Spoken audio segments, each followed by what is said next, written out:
राधे राधे। जय श्री कृष्ण। आपका दिन मंगलमय हो और ईश्वर की कृपा हमेशा आप पे बनी रहे।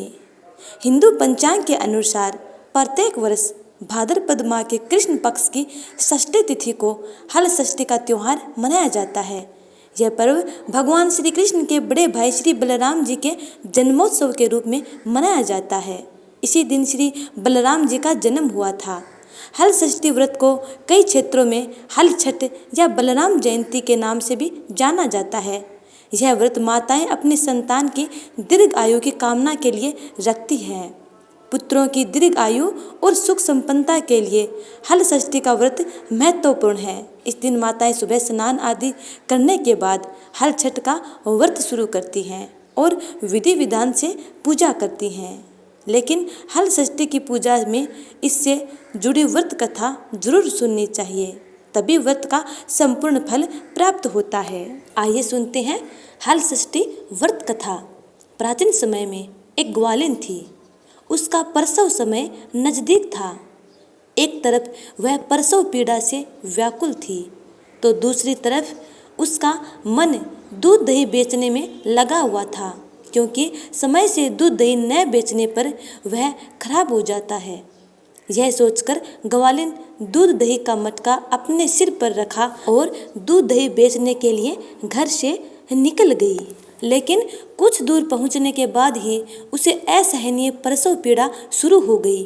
तब वह एक झरबेरी की ओट पर चली गई और वहां एक बच्चे को जन्म दिया। ग्वालिन बच्चे को वहीं छोड़कर पास के गांव में दूध बेचने चली गई।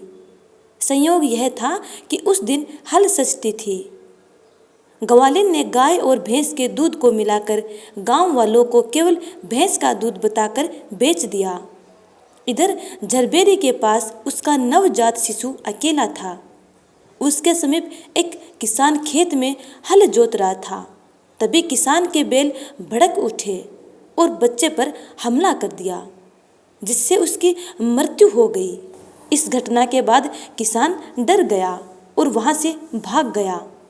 जब कुछ देर बाद ग्वालिन दूध बेचकर बच्चे के पास पहुंची तो अपने बच्चे की दशा देख दुखी हो गई। उसने यह सोचा कि यह सब उसके पापों की सजा है। ग्वालिन ने सोचा कि यदि मैं गांव वालों को झूठ बोलकर दूध ना बेचती और गांव की महिलाओं का धर्म भ्रष्ट ना किया होता तो आज मेरा बच्चा जीवित होता। ग्वालिन अपने पापों का प्रायश्चित करने के लिए गांव वालों को सच बताने चली गई। ग्वालिन ने जिन जिन घरों में दूध बेचा वह उनके गली गली घूमकर उनके घर जाकर अपना झूठ बताने लगी। हालांकि गांव की महिलाओं ने उस पर रहम कर उसे क्षमा कर दिया। इसके बाद महिला जब ग्वालिन झरबेरी के पास पहुंची तो वह अपने पुत्र को जीवित देख आश्चर्यचकित रह गई। इस घटना से ही ग्वालिन ने झूठ ना बोलने का प्रण किया। इस प्रकार झूठ बोलकर किया गया कार्य ना ही तो सफल होता है और न ही उसे आत्मसंतुष्टि होती है, और सच बोलकर और भगवान का नाम लेकर जो कार्य किया जाता है वह अवश्य पूर्ण होता है। उम्मीद करती हूँ कि आपको हल षष्ठी व्रत कथा अच्छी लगी है। यदि अच्छी लगी है तो लाइक कमेंट कर चैनल को सब्सक्राइब कर बेल आइकन को जरूर दबा लीजिएगा, ताकि आने वाली वीडियो का नोटिफिकेशन आप तक टाइम पर पहुँच जाए। आने वाली वीडियो का इंतजार करना। तब तक के लिए जय श्री राधे कृष्ण।